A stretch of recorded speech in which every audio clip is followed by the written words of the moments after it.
ಜಗನ್ನಿಭಾಕಾರಂ ಜಗದೀಶಪದಾಶ್ರಯಂ ಜಗತೀತಲವಿಖ್ಯಾತಂ ಜಗನ್ನಾಥಗುರುಂ ಭಜೆ.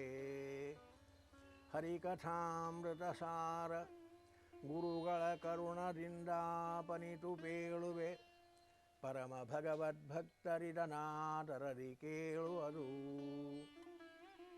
ಷಣ್ಣವತಿ ಎಂಬಕ್ಷರೇಡ್ಯನು ಷಣ್ಣವತಿ ನಾಮದಲ್ಲಿ ಕರೆಸುತ್ತ ತನ್ನವರು ಸದ್ಭಕ್ತಿಯಂ ಮಾಡುತಿಹ ಪುಣ್ಯಕರ್ಮವ ಸ್ವೀಕರಿಸಿ ಕಾರುಣ್ಯ ಸಾಗರ ಸಲಹುವನು ಬ್ರಹ್ಮಣ್ಯ ದೇವ ಭವಾಬ್ಧಿಪೋತ ಬಹುಪ್ರಕಾರದಲ್ಲಿ.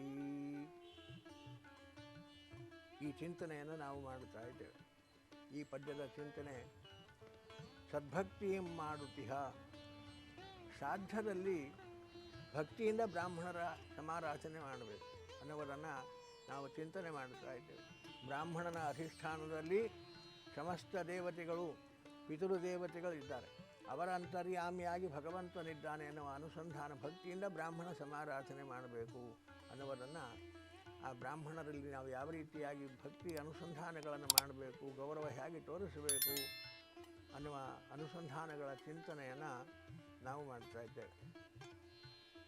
ಇದರ ಜೊತೆಯಲ್ಲಿ ಮಾಡತಕ್ಕಂತಹ ಶ್ರಾದ್ದ ಕರ್ಮಗಳು ಅದನ್ನು ಸ್ವಲ್ಪ ತಿಳಿದು ಭಕ್ತಿಯನ್ನು ಬೆಳೆಸಿಕೋಬೇಕು. ಶ್ರಾದ್ದ ಸಪ್ತವಿಷಸ್ಮೃತಃ ಅಂತಾರೆ. ಪಿಂಡ ಪ್ರದಾನಾದಿಗಳನ್ನು ಮಾಡುತ್ತಾ ಇರ್ತೀರಿ. ಆ ಪಿಂಡ ಪ್ರದಾನದಲ್ಲಿ ಅನೇಕ ವಿಧವಾಗಿರತಕ್ಕಂತಹ ವಿಧಾನಗಳು ಬರ್ತವೆ. ಅಗ್ನೌಕರಣ ಅಂತ ಬರ್ತದೆ. ಅಗ್ನೌಕರಣ, ಪಾಣಿಹೋಮ ಅಂತ ಬರ್ತದೆ. ಪಾಣಿಹೋಮ ಅಂದ್ರೇನು ಗೊತ್ತಾ? ಬ್ರಾಹ್ಮಣರ ಕೈಯೇ ಅಗ್ನಿ. ಅನುಸಂಧಾನ ನೋಡ್ರಿ, ಎಷ್ಟು ದೊಡ್ಡ ಅನುಸಂಧಾನವನ್ನು ಹೇಳ್ತಾರೆ ಅಂದರೆ ಪಾಣಹೋಮ ಅಂತಾರೆ. ಬ್ರಾಹ್ಮಣರ ಕೈಯಲ್ಲಿ ಆಹುತಿಯನ್ನು ಹಾಕೋರು. ಸೋಮಾಯ ಪಿತೃಮತೆ ಶ್ರಧಾ ನಮಃ, ಸೋಮಾಯ ಪಿತೃಮತೆ ಇದನ್ನಮಃ, ಅಗ್ನಯೇ ಕವ್ಯವಾಹನಾಯ ಸ್ವಾಹ ನಮಃ, ಅಗ್ನಯೇ ಕವ್ಯವಾಹನಾಯ ಇದನ್ನಮಃ ಅಂತ ಎರಡು ಆಹುತಿಗಳನ್ನು ಬ್ರಾಹ್ಮಣರ ಕೈಯಲ್ಲೇ ಹಾಕ್ತಾರೆ. ಬ್ರಾಹ್ಮಣರ ಕೈಯೇ ಅಗ್ನಿಕುಂಡ. ಆ ಕೈಯಲ್ಲೇ ಆಹುತಿಗಳನ್ನು ಕೊಡತಕ್ಕಂಥದ್ದು ಒಂದು ಕ್ರಮ. ನೋಡ್ರಿ, ಎಷ್ಟು ಸನ್ನಿಧಾನವನ್ನು ಚಿಂತನೆ ಮಾಡಬೇಕು ಬ್ರಾಹ್ಮಣರಲ್ಲಿ ಎನ್ನುವ ಕಲ್ಪನೆಯೇ ಇಲ್ಲ. ಬ್ರಾಹ್ಮಣ ಅಂದರೆ ಅವನ ಕೈ, ಅವನ ಅಗ್ನಿ. ಅದು ಒಂದು ಕೈಯಲ್ಲಿ ಒಂದು ಸರದ ಅಗ್ನಿಯನ್ನು ಚಿಂತನೆ ಮಾಡಿ ಆ ಕೈಯಲ್ಲೇ ಆಹುತಿಯನ್ನು ಹಾಕತಕ್ಕಂಥದ್ದು ಎರಡು ಆಹುತಿಗಳನ್ನು. ಇದೊಂದು ಶ್ರಾದ್ದದ ಪ್ರಧಾನ ಅಂಗ ಅಂತಾರೆ ಶ್ರಾದ್ದಕಲ್ಪದವರು. ಈ ಬ್ರಾಹ್ಮಣನ ಕೈಯಲ್ಲಿ ಆಹುತಿಗಳನ್ನು ಕೊಡೋದರಿಂದ ಅಗ್ನೌಕರಣೇನ ದೇವಸ್ಥಾಹ, ನಮ್ಮ ಪಿತೃಗಳು ಯಾವುದೋ ಪುಣ್ಯ ವಿಶೇಷದಿಂದ ದೇವಲೋಕದಲ್ಲಿ ವಾಸ ಮಾಡಿದ್ದರೆ ಈ ಅಗ್ನೌಕರಣ ಬ್ರಾಹ್ಮಣರ ಕೈಯಲ್ಲಿ ಅಗ್ನಿಯಲ್ಲಿ ಆಹುತಿಗಳನ್ನು ಹಾಕುವುದರಿಂದ ದೇವಲೋಕದಲ್ಲಿರತಕ್ಕಂತಹ ಆ ಪಿತೃಗಳಿಗೆ ವಿಶೇಷವಾಗಿರತಕ್ಕಂತಹ ತೃಪ್ತಿಯನ್ನು ಭಗವಂತ ಕೊಡ್ತಾನಂತೆ. ಅದರಿಂದ ಅಗ್ನೌಕರಣ ಮಾಡಬೇಕು ಅಂತಾರೆ. ಬ್ರಾಹ್ಮಣರ ಕೈಯಲ್ಲಿ ಹೋಮ ಮಾಡಬೇಕು. ಇದು ಈ ವಿಧಾನವನ್ನು ಶ್ರಾದ್ದ ಹೇಳ್ತದೆ. ಅವರು ದೇವಲೋಕದಲ್ಲಿ ಇದ್ದರೂ ಕೂಡ ವಿಶೇಷವಾದ ಆನಂದ ಭೋಗಗಳನ್ನು ಭಗವಂತ ಇಲ್ಲಿ ಅಗ್ನೌಕರಣ ಮಾಡಿದರೆ, ಇದು ಜನಾರ್ದನ ಸಮಾರಾಧನೆ ಅಂತ ಮಾಡಿದರೆ ಜನಾರ್ದನ ಅಲ್ಲಿ ಅವರಿಗೆ ಸುಖವನ್ನು ಕೊಡ್ತಾನೆ. ಇಲ್ಲಿ ಕೊಟ್ಟ ಅನ್ನ ಅಲ್ಲಿ ಹೋಗೋದಲ್ಲ. ಇಲ್ಲಿ ಪ್ರೀತನಾದ ಭಗವಂತ ಅಲ್ಲಿ ಅವರಿಗೆ ವಿಶೇಷವಾದ ಸುಖಭೋಗಗಳನ್ನು ಕೊಡ್ತಾನೆ. ಅಗ್ನೌಕರಣೇನ ದೇವಸ್ಥಾಹ. ಆ ಶ್ರಾದ್ದದ ಅಂಗವಾಗಿ ಬ್ರಾಹ್ಮಣರಿಗೆ ಭೋಜನ ಮಾಡಿಸ್ತೇವೆ.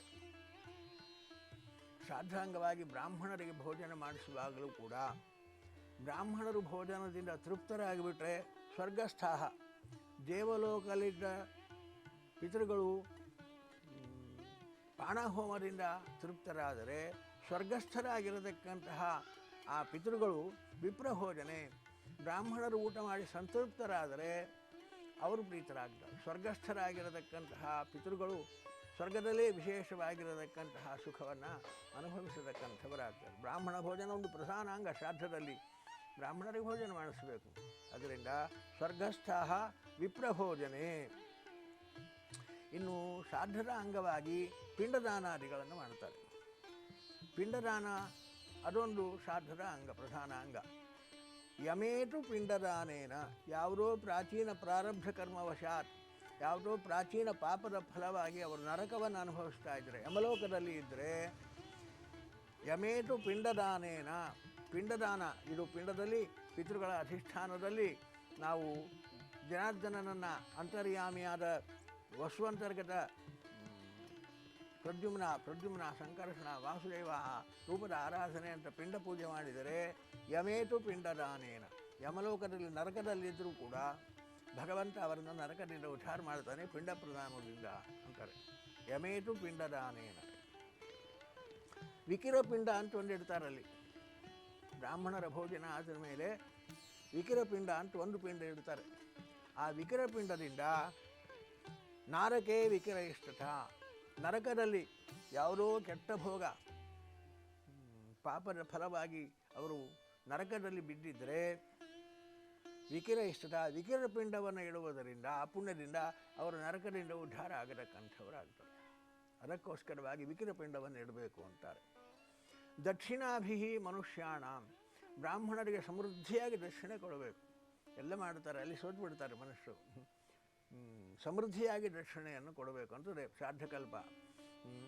ದಕ್ಷಿಣಾಭಿಹಿಯಾಗಿ ಸಮೃದ್ಧಿಯಾಗಿ ಮನಸ್ತುಂಬಿ ಸಂತೋಷದಿಂದ ಬ್ರಾಹ್ಮಣರಿಗೆ ಆ ದಕ್ಷಿಣೆಯನ್ನು ಕೊಟ್ಟಾಗ ಮನುಷ್ಯಾಣ, ಮನುಷ್ಯ ಲೋಕದಲ್ಲಿ ಹುಟ್ಟಿ ಬಂದಿದ್ದರೆ ಅವ್ರಿಗೇನೋ ಲಾಭ ಆಗ್ತದೆ, ಏನೋ ಒಂದು ಥರದ ಖುಷಿ, ಏನೋ ಒಂದು ಥರದ ಆನಂದವನ್ನು ಭಗವಂತ ಕೊಡ್ತಾನೆ. ಅವರು ಮನುಷ್ಯರಾಗಿ ಮತ್ತೆ ಹುಟ್ಟಿದರೆ ನಾವಿಲ್ಲಿ ಪಿಂಡ ಪ್ರದಾನ ಮಾಡ್ತೀರಿ, ಅವ್ರು ತೀರಿಕೊಂಡು ಹೋಗ್ತಾರೆ. ಆ ಚೇತನ ಅಲ್ಲಿ ಮನುಷ್ಯನಾಗಿ ಹುಟ್ಟಿದರೆ ಆಗ ವಿಶೇಷವಾದ ಏನೋ ಒಂದು ಥರದ ಲಾಭ.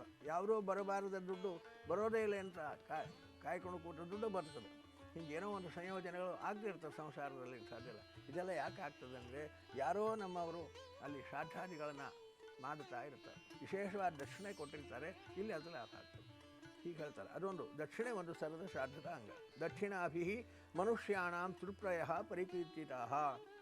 ಹೀಗೆ ಶ್ರಾದ್ದದ ಅಂಗವಾಗಿ ಇದೆಲ್ಲ ಚಿಂತನೆಯನ್ನು ನಾವು ಆ ಕಾರ್ಯಗಳನ್ನು ಮಾಡ್ತೇವೆ. ಮಾಡುವಾಗ ಈ ಅನುಸಂಧಾನ ಇಟ್ಟುಕೊಂಡು ಮಾಡಬೇಕಂತೆ.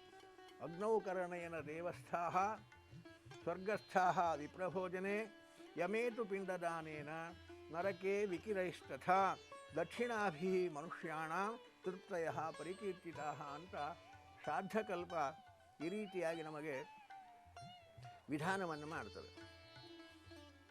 ನಂತರದಲ್ಲಿ ಇನ್ನೂ ಕೆಲವು ವಿಧಾನಗಳನ್ನು ಆ ಶ್ರಾದ್ದಕಲ್ಪ ಮುಂದುವರಿಸಿ ಹೇಳ್ತದೆ.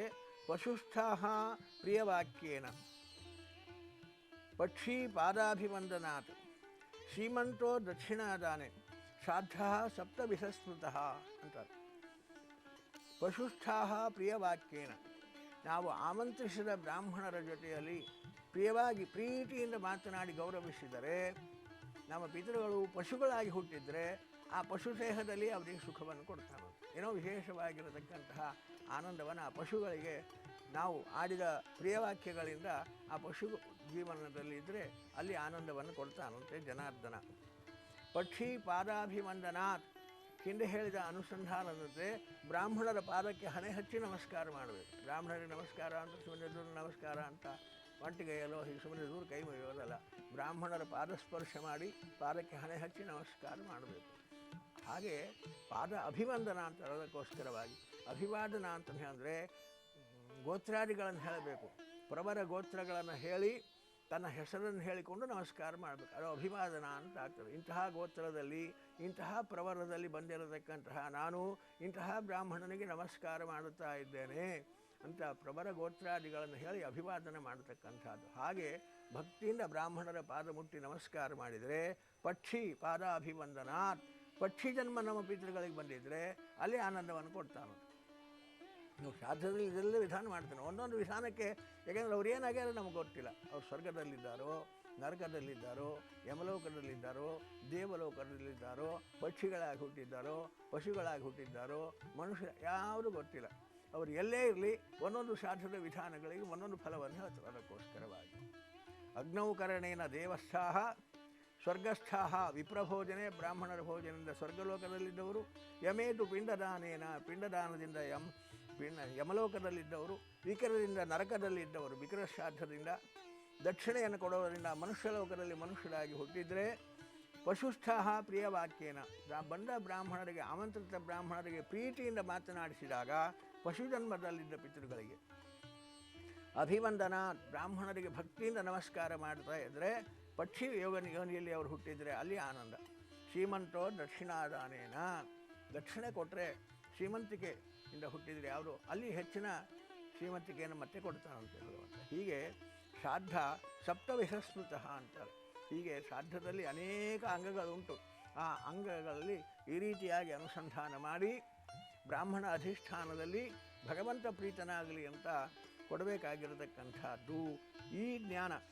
ಬ್ರಾಹ್ಮಣರ ಮಹಾತ್ಮ್ಯ ಜ್ಞಾನ, ಶ್ರಾದ್ದಕಲ್ಪದಲ್ಲಿದ್ದ ಆ ಶ್ರಾದ್ದದ ವಿಧಾನಗಳ ಜ್ಞಾನ, ಆ ಅಂತರ್ಯಾಮಿಯಾದ ಭಗವಂತನ 96 ರೂಪಗಳ ಜ್ಞಾನ, ಪಿತೃಗಳಲ್ಲಿ ಎಷ್ಟು ರೂಪ, ಪಿತಾಮಹರಲ್ಲಿ ಎಷ್ಟು ರೂಪ, ಪ್ರಪಿತಾಮಹರಲ್ಲಿ ಎಷ್ಟು ರೂಪ, ಅಂತರ್ಗತ ದೇವತೆಗಳು ಯಾರು, ಅಂತರ್ಗತ ಭಾರತೀಯ ರಮಣ ಅಂತರ್ಗತನಾಗಿ ನಿಂತ ಭಗವಂತನ ರೂಪ ಎಂಥ, ಎಷ್ಟೆಲ್ಲ ವಿಚಾರಗಳನ್ನು ನಮಗೆ ವಿಸ್ತಾರವಾಗಿ ನಾವು ಚಿಂತನೆ ಮಾಡಿದ್ವಲ್ಲ. ಈ ಜ್ಞಾನ ಸದ್ಭಕ್ತಿಪೂರ್ವಕರಿಗೆ ಭಕ್ತಿ ಬರಬೇಕಾದ್ರೆ ಈ ಜ್ಞಾನ ಇರಬೇಕಾಗ್ತದೆ. ಈ ಜ್ಞಾನಪೂರ್ವಕವಾಗಿ ಭಗವಂತನ ಕಾರುಣ್ಯ ಎಷ್ಟು ದೊಡ್ಡದು, ಇಷ್ಟು ರೂಪದಿಂದ ಇದ್ದು ವೈಭವದ ಪೂಜೆಯನ್ನು ಸ್ವೀಕಾರ ಮಾಡಿ ನಮ್ಮ ಪಿತೃಗಳ ಮೇಲೆ ದಯೆ ತೋರಿಸ್ತಾ ಇದ್ದಾನೆ ಭಗವಂತ. ದಯಾವಂತ.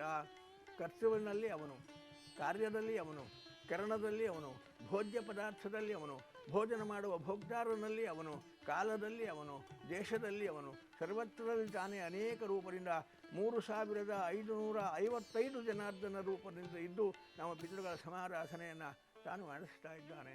ಏನು ಭಗವಂತನ ಅದ್ಭುತವಾಗಿರತಕ್ಕಂತಹ ವ್ಯಾಪಾರ ಅಂತ ಭಗವಂತನ ಈ ವ್ಯಾಪಾರ ಚಿಂತನೆ ಮಾಡ್ತಾ ಮಂತ್ರ ಮಧ್ಯೆ ಕ್ರಿಯಾ ಮಧ್ಯೆ ಹೇಳುವ ಮಂತ್ರಗಳ ಮಧ್ಯದಲ್ಲಿ ಕ್ರಿಯಾ ಮಧ್ಯದಲ್ಲಿ ಈ ಭಗವಂತನ ಅದ್ಭುತವಾದ ವ್ಯಾಪಾರಗಳ ಚಿಂತನೆಯನ್ನು ಮಾಡ್ತಾ ಆ ಶ್ರಾದ್ದದಲ್ಲಿ ಪಾಲ್ಗೊಂಡ್ರೆ ಆಗ ಭಗವಂತ ಪ್ರೀತನಾಗುತ್ತಾನೆ. ಯಾವ ರೀತಿಯಾಗಿ ಸ್ವೀಕರಿಸಿ ಕಾರುಣ್ಯ ಸಾಗರ ಸಲಹುವನು ಬ್ರಹ್ಮಣ್ಯ ದೇವ ಭವಾಬ್ಧಿಪೋತ, ಸಂಸಾರದ ಸಮುದ್ರವನ್ನೇ ದಾಟಿಸ್ತಾನೆ. ಯಾವುದೋ ಕಷ್ಟ ಮಾತ್ರ ಅಲ್ಲ, ಯಾವುದೋ ದಾರಿದ್ರ್ಯ ಅಲ್ಲ, ಸಂಸಾರದ ಸಮುದ್ರಕ್ಕೆ ತಾನು ನಾವೆಯಾಗಿ ನಿಂತು ಆ ನೌಕೆಯಲ್ಲಿ ನಮ್ಮನ್ನು ಕೂಡಿಸಿಕೊಂಡು ನಮ್ಮನ್ನು ಸಂಸಾರವನ್ನು ದಾಟಿಸತಕ್ಕಂಥವನಾಗುತ್ತಾನೆ. ಬಹುಪ್ರಕಾರದಲ್ಲಿ ಯಾವ ರೀತಿ ದಾಟಿಸ್ತಾನೋ ಗೊತ್ತಾಗಲ್ಲ. ಅವನ ವ್ಯಾಪಾರವೇ ಅತ್ಯದ್ಭುತವಾಗಿರತಕ್ಕಂಥದ್ದು ಅಂತ ಚಿಂತನೆಯನ್ನು ಈ ಪದ್ಯದಲ್ಲಿ ವಿಶೇಷವಾಗಿ ಕೊಟ್ಟದ್ದನ್ನು 3 ದಿನಗಳಿಂದ ನಾವು ಚಿಂತನೆ ಮಾಡ್ತಾ ಇದ್ದೇವೆ.